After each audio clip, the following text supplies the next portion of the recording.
मुझे काशीराम की वो बात याद आ रही है, जब काशीराम ने अपनी पार्टी बनाई थी तो उस वक्त उन्होंने एक नारा दिया था और उस नारे में कहा गया था कि पहला चुनाव जो लड़ा जाता है वो हारने के लिए लड़ा जाता है, दूसरा चुनाव हराने के लिए लड़ा जाता है और तीसरा चुनाव जीतने के लिए लड़ा जाता है। ये सबसे मतलब कि सबसे जो डिफिकल्ट सवाल कहूंगी अभी तक का, मैं अपने करियर का कह देती हूँ सबसे डिफिकल्ट सवाल ये हो जाएगा, क्योंकि कोई सीट ही नहीं है मायावती के लिए। जो व्यक्ति सड़कों पर उतरा है जनता उसके साथ आगे बढ़ी है, लेकिन मायावती ऐसा कुछ नहीं करती। आपने इन तमाम सीटों पर कैंडिडेट उतारने से पहले मायावती खुद क्यों नहीं जमीन पर उतरी, या फिर आकाश आनंद को पहले ही क्यों नहीं उतार दिया गया इन सीटों पर कि जनता से वो कन्वे कर सकते हैं। नमस्कार, आदाब दोस्तों, मेरा नाम है रिजवान अंसारी और आप देख रहे हैं लीडिंग भारत टीवी। उत्तर प्रदेश में उपचुनाव का शंखनाद हो चुका है, तारीखों का ऐलान हो चुका है और 9 सीट भी इलेक्शन कमीशन की तरफ से घोषित हो चुकी हैं जिन पर उपचुनाव होना है, तारीखों भी आ चुकी है। लेकिन अब पार्टी की बात हो रही है, ऐसी पार्टियों की बात हो रही है जो इन इलेक्शन में आमने सामने है। एक तरफ भारतीय जनता पार्टी है योगी आदित्यनाथ की सरपरस्ती में, तो वहीं दूसरी ओर अखिलेश यादव अपनी पार्टी समाजवादी पार्टी को लीड कर रहे हैं और आमने सामने की दोनों टक्कर में हैं। लेकिन खबर यह है कि इस बीच बहुजन समाज पार्टी यानी बहन जी की बीएसपी क्या कमाल कर पाएगी, क्योंकि अटकलें सियासी बाजार में ये लग रही हैं कि बहुजन समाज पार्टी इन उपचुनावों में खाता खोल सकती है। जो उसका खाता हरियाणा में नहीं खुल पाया, जो उसका खाता लोकसभा चुनाव में नहीं खुल पाया, जो उसका खाता राज्यसभा या विधान परिषद में अभी तक नहीं है कोई सदस्य, अब वो उपचुनावों के जरिए अपनी पार्टी को बढ़ाएगी। मेरे साथ मेरी 2 साथी हैं, इनसे चर्चा करेंगे और जानेंगे कि क्या बहुजन समाज पार्टी का ग्राफ इन उपचुनावों में बढ़ेगा या नहीं। तो सबसे पहले आप बताइए आस्था, आपको क्या लगता है कि क्या बहन जी की पार्टी इन उपचुनावों में कुछ कमाल कर दिखा पाएगी, क्योंकि ये उस समय पर है जब बहन जी ने ये फैसला भी ले लिया कि वो किसी से गठबंधन नहीं करेंगी। जी बिल्कुल रिजवान जी, अगर बात करें तो देखिए, हम अभी हाल ही में जो है उन तमाम बसपा पार्टी के लोगों का कवरेज भी करने गए थे, उनके बीच जा करके हमने उनके जहन की बात भी जानने की कोशिश करी थी कि आखिर वो कैसे क्या सोच रहे हैं, बसपा आखिर क्यों ऐसा हुआ कि लोकसभा में वो अपना कमाल नहीं दिखा पाई, जो इतनी मतलब कि बतौर एक बार 3 बार जो है सत्ता पर काबिज भी रह चुकी है। देखिए, इसके पीछे के कई बड़े कारण थे, लेकिन इस बीच लोकसभा की जब हम थोड़ा सा पीछे जाकर के लोकसभा के चुनाव को देखते हैं तो उस बीच में आकाश आनंद को उत्तराधिकारी बनाना, फिर आकाश आनंद उत्तराधिकारी पद से हटा देना, कई सारे ऐसे मुद्दे रहे थे जिसकी वजह से बसपा का समर्थन करने वाले जो दलित समुदाय के लोग थे वो पीछे हटे। लेकिन इस बार जो है, जैसे उपचुनाव की बात करें तो उपचुनाव में मायावती ने एक नहीं बल्कि 2-2 स्ट्रोक खेले। अब उसमें देखिए, सबसे पहले उन्होंने क्या खेला था कि अखिलेश यादव के साथ गठबंधन क्यों नहीं आगे चल पाया, या उन्होंने क्यों दोबारा गठबंधन नहीं किया, उसकी उन्होंने सबसे बड़ी बात क्या बताई कि अखिलेश यादव ने मेरा फोन उठाना बंद कर दिया था, जिसकी वजह से उनसे हमने गठबंधन दोबारा में नहीं किया। अब ऐसे में इन्होंने यहाँ पर सीधे से पीडीए पर कटाक्ष करी, यानी कि जो व्यक्ति, जो दलित समुदाय का व्यक्ति जो उनको छोड़ करके पीडीए के सहारा लेकर के आगे बढ़ा, तो उनको उन्होंने यहाँ से साधने की कोशिश करी कि देखो हम तुम्हारे लिए मुखिया हुआ करते थे, लेकिन देखो अखिलेश यादव के साथ हमने गठबंधन भी किया, लेकिन उस वक्त इन्होंने साथ नहीं दिया, इसलिए अब तुम हमारे पास चले आओ। एक वहां से इन्होंने स्ट्रोक खेला, और दूसरा उन्होंने ये बताने की कोशिश करी कि बसपा पार्टी चाहे जितनी कमजोर हो जाए, अगर वो 0 पर आ रही है, लेकिन वो कहते हैं ना कि रस्सी टूट गई बल नहीं गया, वही ऐसा ही कुछ दिखता हुआ नजर आ रहा है कि इस बार भी बसपा सुप्रीमो मायावती उसी रणनीति यानी कि एकला चलो रणनीति के साथ चलेंगी, और इसीलिए उन्होंने ऐसा कुछ कहते हुए नजर आए कि क्षेत्रीय पार्टियों के साथ में वो गठबंधन नहीं करेंगी, वो अगर चुनाव लड़ेंगी तो अकेले लड़ेंगी। हालांकि देखा जाए तो उपचुनाव ये ऐसा पहली बार मौका है जहां पर बसपा पार्टी को उतरते हुए देखा जा रहा है। ये उनकी राजनीति के बिल्कुल विपरीत राजनीति है जिसमें वो भागीदारी करती हुई नजर आ रही है। ऐसे में कहीं ना कहीं बसपा समर्थक जितने लोग हैं उनको ये बातें जो है भा रही हैं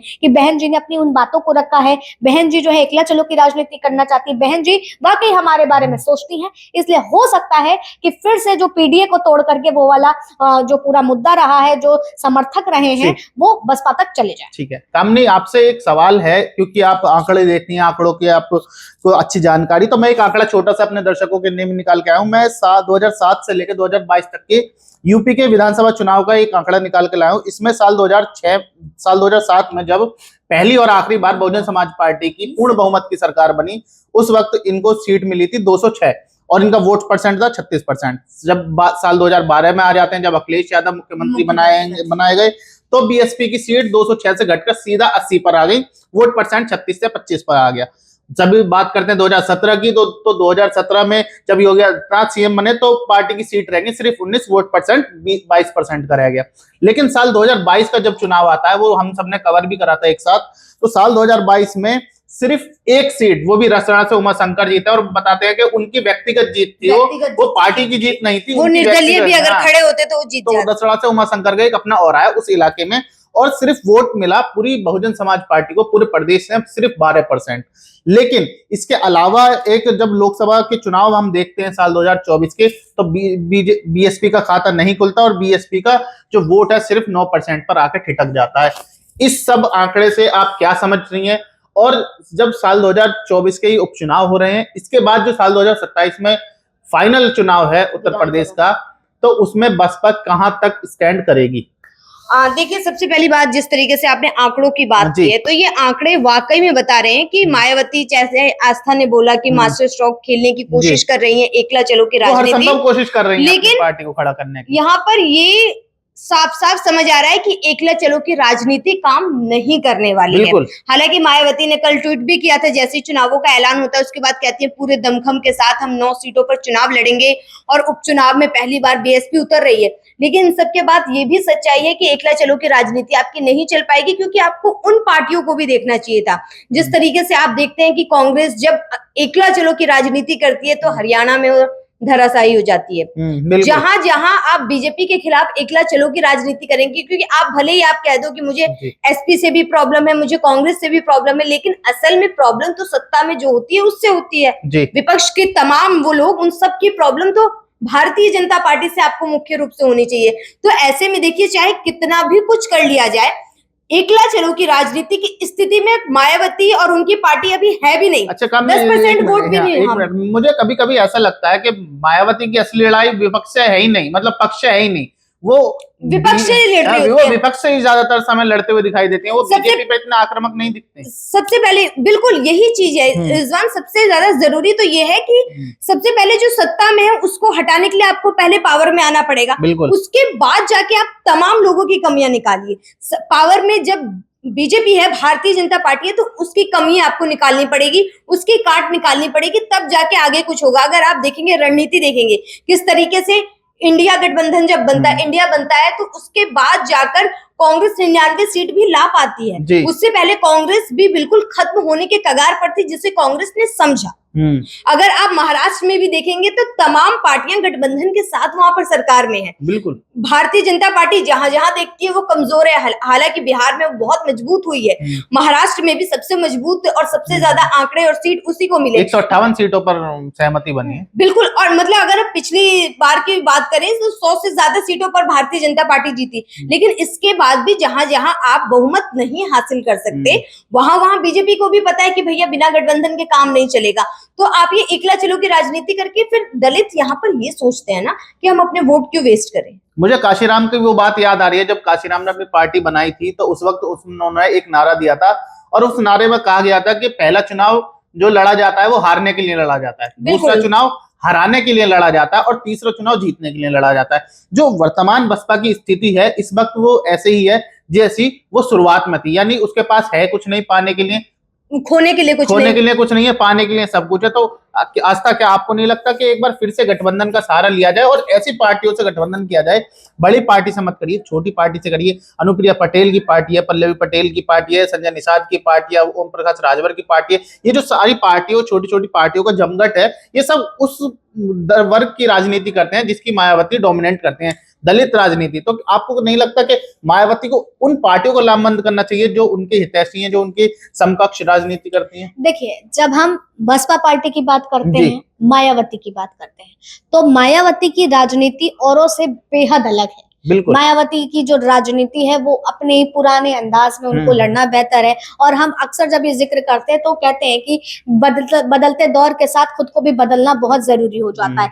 लेकिन जैसे अभी कामनी जी को भी मैं सुन रही थी, कामनी जी आपने भी ये बात कही कि अक्सर ऐसा होता है कि उनके ट्वीट के माध्यम से लगता है कि वो सत्ता पर काबिज सरकार को छोड़ करके विपक्षी दल पर निशाना साधते हुए दिख रही है। देखिए, ये हम सब लोग जब हम ये बात को रखते हैं, उस बात को समझने की कोशिश करते हैं, तो अक्सर ये सुनने में आता है कि आप मीडिया वालों ने ही जो है इसको एक बड़ा एजेंडा बना दिया है कि बसपा पार्टी को आप बीजेपी की बी पार्टी कहने लगे। हालांकि ऐसा नहीं, लेकिन जो लगातार ट्वीट आते हैं, थूक जिहाद की बात आई तो उस पर मायावती का ट्वीट आता है, लेकिन मायावती का ट्वीट कैसा रहता है वो सबने देखा कि बस एक उन्होंने बोलते नहीं है थाना पूर्ति कर दी, खाना पूर्ति की यहाँ फला फला फला ये मामला है और इस पर ऐसे होना चाहिए। लेकिन राजनीति असल मायने में आज के वक्त ये राजनीति नहीं है। अगर आकाश आनंद को आप मैदान पर उतार रही हैं तो आकाश आनंद को फिर वो मौका पूरी तरीके से फ्री हैंड नहीं दिया जाता। फ्री हैंड मतलब कि उनको फ्री हैंड करना पड़ेगा। अगर आप एकला चलो की राजनीति करना चाह रही हैं तो फिर आकाश आनंद को उसी क्लेवर, उसी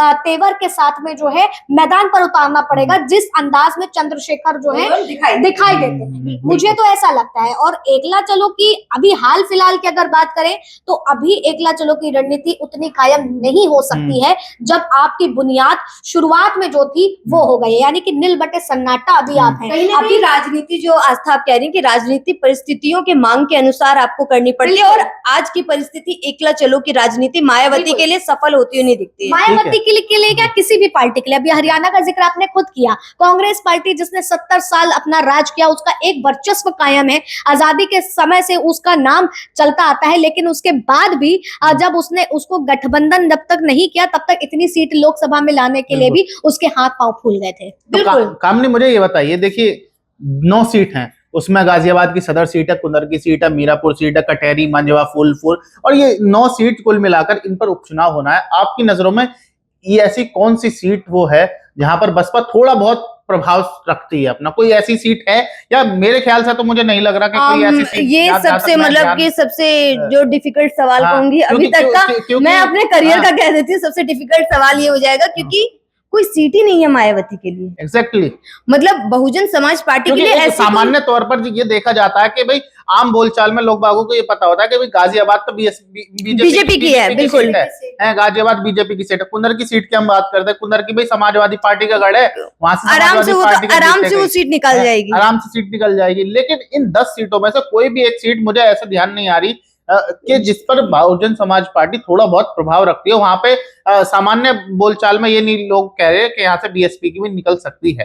अच्छा, सबसे बड़ी बात ये, जब आपने ये पूछा कि 9 सीटों में से किस सीट पर बीएसपी अपना वर्चस्व रखती है, तो किसी सीट पर नहीं रखती है, और इसमें भी गलती है। देखिए, जब आपको पता था कि उपचुनाव है, आप जमीनी रूप से खत्म हो चुके हैं, आपको 10% भी वोट जनता ने नहीं दिया है, तो ऐसे में आपने इन तमाम सीटों पर कैंडिडेट उतारने से पहले मायावती खुद क्यों नहीं जमीन पर उतरी, या फिर आकाश आनंद को पहले ही क्यों नहीं उतार दिया गया इन सीटों पर कि जनता से वो कन्वे कर सकते हैं। वो जब वो, क्योंकि आकाश आनंद की अगर हम स्पीच सुने तो वाकई में वो बेहतरीन बोलते हैं। प्रधानमंत्री नरेंद्र मोदी के बाद कोई युवा नेता ऐसा बोल रहा है तो वो आकाश आनंद बोल रहे हैं कि जनता जो सुनना चाहती है आकाश आनंद वही बोल रहे हैं। और राजनीति में तो यही है ना कि समय की मांग है कि जब जनता जो सुनना चाहती है आप वही बोल जाए। प्रधानमंत्री नरेंद्र मोदी को लोग पसंद ही इसलिए करते हैं कि मैं जो सुनना चाहती हूँ वो वही बोलकर जाते हैं मेरे आगे। तो ऐसे में कहीं ना कहीं जब आपके पास इतना लंबा समय था तो आप नॉर्मल ही आप बैठक करते, आप सभाएं करते, आप उन जनता को टारगेट करते, उन्हें बोलते,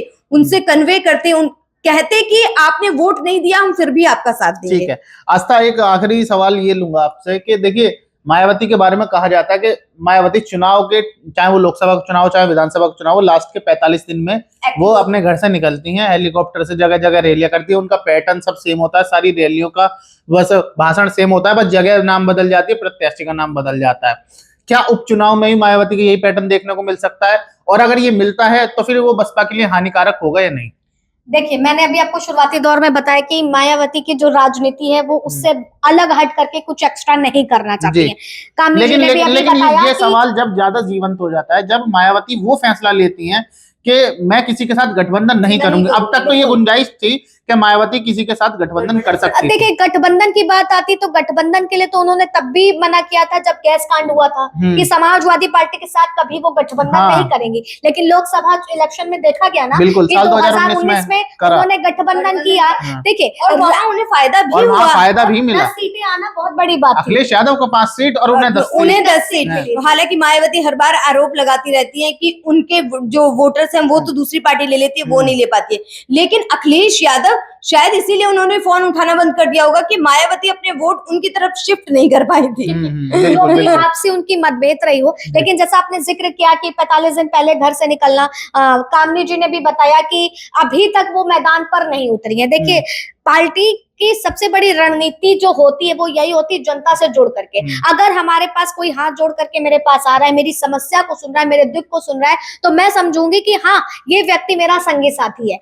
ऐसा कांग्रेस ने भी किया, भारत जोड़ो यात्रा निकाल करके, ठीक है, हर घर तिरंगा हो या फिर हर घर में पहुंचना हो, स्वच्छता अभियान हो, हर वो तमाम एक तरीके के जो भारतीय जनता पार्टी की तरफ से मुहिम योजनाएं चलाई गई, उसमें हर एक कार्यकर्ता, हर एक पार्षद, हर एक सांसद लोगों का गेट खटखटाते थे और उनके घर तक पहुंचे। और ये मानी हुई बात है, जो जो व्यक्ति सड़कों पर उतरा है, जनता उसके साथ आगे बढ़ी है। लेकिन मायावती ऐसा कुछ नहीं करती। और रही बात, आपने कहा कि इन चुनाव में क्या देखा जाएगा, देखिए, आप उपचुनाव में उतर के अपनी राजनीति में थोड़ा तो परिवर्तन ला रही है, लेकिन अगर आपकी स्पीच वही रहेगी, लेकिन अगर आपकी तकनीकी वही रहेगी, रणनीति वही रहेगी, तो फिर मुझे नहीं लगता कि कुछ। मैं यहाँ पे कहना चाहूंगी, जैसे हम बोर्ड के एग्जाम से पहले जब हम प्रिपरेशन करते थे, प्री बोर्ड में हमारे अगर नंबर कम होते थे, तो हम अपनी स्ट्रेटेजी, हम अपने कोचिंग टीचर से बात करते थे कि कैसे स्ट्रेटेजी चेंज करें, किस तरीके से पढ़े कि हम बोर्ड में स्कोर कर पाए। लेकिन अगर हम उसी, मतलब कुछ बच्चे होते थे जो सेम उसी में रहते थे, तो उनके मार्क्स फिर कम रह जाते थे। तो मायावती भी उन्हीं बच्चों की तरह बिहेव कर रही हैं जो अपनी स्ट्रेटेजी चेंज ही नहीं कर रही हैं। स्ट्रेटेजी की बात है, अब देखिए, हरियाणा में जिस तरह से सीएम योगी आदित्यनाथ ने मायावती पर हमला बोला, मायावती की पार्टी पर हमला बोला, उन्होंने क्या कहा कि भ्रष्टाचार के कारण इनका हाथी पूरा फूल गया है, ठीक है, पेट इनका पूरा फूल गया है, भर गया। हालांकि आकाश आनंद तो इसका पलटवार करते हैं, जिस तहजीब के साथ उन्होंने पलटवार किया वो जायज था, लेकिन मायावती का इस पर ना बोलना, इसको किस तरीके से देखा ये संदेश गलत देता है। ये संदेश गलत देता है ना, कि अगर आपकी पार्टी को आप उस तरह से मुखिया है, आपने तो उत्तराधिकारी बना दिया है, लेकिन आपके हिसाब से आज भी आकाश आनंद मैच्योर नहीं है। लेकिन अगर जब आपके खिलाफ, आपकी पार्टी के खिलाफ ऐसा बोला गया, तो आपने भारतीय जनता पर कटाक्ष क्यों नहीं किया? लेकिन अगर कोई दूसरा व्यक्ति, दूसरी पार्टी का व्यक्ति इस तरीके के बयानबाजी करता है, तो उनका कटाक्ष तुरंत आता है। एक डिबेट शो में भी देखा गया था, कितना बवाल हुआ था कि व्यक्ति ने उनको भ्रष्टाचारी बोल दिया था, बीजेपी के विधायक ने बोला था, उसके बाद भ्रष्टाचार, कितना ज्यादा बवाल हुआ था। लेकिन जब यही बात सीएम योगी आदित्यनाथ कहते हैं, तो मायावती जी चुप्पी साध लेती हैं। तो आखिर इसको कैसे देखा जाए? और रही बात एकला चलो की राजनीति, और धरातल पर अगर वो इसी तरीके की सेम स्क्रिप्ट पढ़ती रही और चुनाव के 10 दिन पहले वो हेलीकॉप्टर से उतर करके भाषण देती रही, रैलियां करती रही, तो निश्चित तौर पे उनकी एकला चलो एकला चलो रैली भी जो है वो विफल रहेगी। तो देखिए, कहीं ना कहीं ये हो जाएगा, राजनीति में अकेले ही रह जाएंगी, ना उन्हें वोट मिलेंगे, ना उन्हें सीट मिलेंगी। हालांकि वोट की चोट मिलती रहेगी। बिल्कुल सही। आस्थाना जैसा बताया कि आज की तारीख में लबोलवाब ये है बसपा के कार्यकर्ता, क्योंकि मैं बसपा की मीटिंग्स में जाता रहता हूं, जब उनके कार्यक्रम होते हैं मैं उनमें जाता रहता हूं। बसपा में आज की तारीख में ये हाल है आस्था कि अगर उसका कोई कार्यकर्ता, अगर उसका कभी मन करे कि वो अपने राष्ट्रीय अध्यक्ष से मिला है, उसका आशीर्वाद लिया है, तो ऐसा मुमकिन नहीं है। पार्टी में एग्रेशन भी नहीं है, पार्टी में वो जोश ही नहीं है कि हाँ मुझे कुछ करना है। बीएसपी का कार्यकर्ता, अगर आज कोई सामान्य गाजियाबाद का कार्यकर्ता, नोएडा का कार्यकर्ता, लखनऊ का कार्यकर्ता, अगर वो चाहे कि वो आज अपने राष्ट्रीय अध्यक्ष मायावती से मिलाए, तो वो मिल नहीं सकता। उसके लिए उसको कई बैरियरों से, बहुत बड़ी खाई बीच में, क्योंकि अब जब तक आप डायरेक्ट संवाद नहीं करेंगे, तब तक आपका जो कार्डर है, जो आपका कार्यकर्ता है, वो कैसे मजबूत होगा, वो कैसे एम्पावर होगा, वो कैसे मोटिवेट होगा। अखिलेश यादव इस मामले में सबसे आगे रहते हैं, राहुल गांधी इस मामले में आगे रहते हैं, योगी आदित्यनाथ, जो उनसे कोई भी एक सामान्य कार्यकर्ता जाके मिल लेता है, गुहार लगाता है, तो आसानी से उनसे मिल लिया जाता है। लेकिन बहुजन समाज पार्टी में ऐसी चीज नहीं देखी जाती, और यही वजह है कि बहुजन समाज पार्टी अब उस स्थिति में आ गई है कि उसके पास कुछ बचा नहीं है, ना ही लोकसभा में, ना ही विधानसभा में। तो मतलब कहीं ना कहीं देखिए कि बहुजन समाज पार्टी अगर चाहे तो उसके पास पाने के लिए बहुत कुछ है, लेकिन उसके लिए आपको जमीन पर तो उतरना पड़ेगा। बिल्कुल बिल्कुल। तो देखना अब ये दिलचस्प होगा काफी कि आने वाले इन उपचुनावों में क्या बहुजन समाज पार्टी कोई एक सीट भी निकाल पाती है नहीं। क्योंकि कोई एक, मैं इसलिए बड़ा जोर दे के कह रहा हूं क्योंकि बहुजन समाज पार्टी की जो स्थिति है वो इस वक्त जीरो वाली ही है। मुझे ऐसा लगता है कि अगर ये एक सीट कोई भी निकलती है, तो आने वाले आगामी जो फाइनल चुनाव है विधानसभा में, उसके वो बहुत बड़ा संदेश दे जाएंगे। एक सीट खुल जाएगा, कहीं ना कहीं बीएसपी के लिए संजीवनी बिल्कुल। वो अगर एक सीट भी अगर बीएसपी इन उपचुनाव में निकाल लेती है, तो वो इसके लिए संजीवनी हो जाएगी निसंदेह। बाकी आप लोगों की क्या राय है इस पूरे मामले को लेकर? आपको क्या लगता है, क्या बहुजन समाज पार्टी इन उपचुनावों में कमाल दिखा पाएगी? क्योंकि जिस एग्रेशन के साथ आकाश आनंद और मायावती इस पर सक्रिय हैं, उपचुनावों में पहली बार उतर रहे हैं, क्या मायावती का ये फैसला सही साबित होगा या नहीं, ये आप कमेंट करके बताइए। बाकी इस तरह की तमाम वीडियोस को देखने के लिए हमारे चैनल लीडिंग भारत टीवी को जरूर सब्सक्राइब कर लीजिए। हम मिलते हैं आपसे अगली वीडियो में। जय हिंद।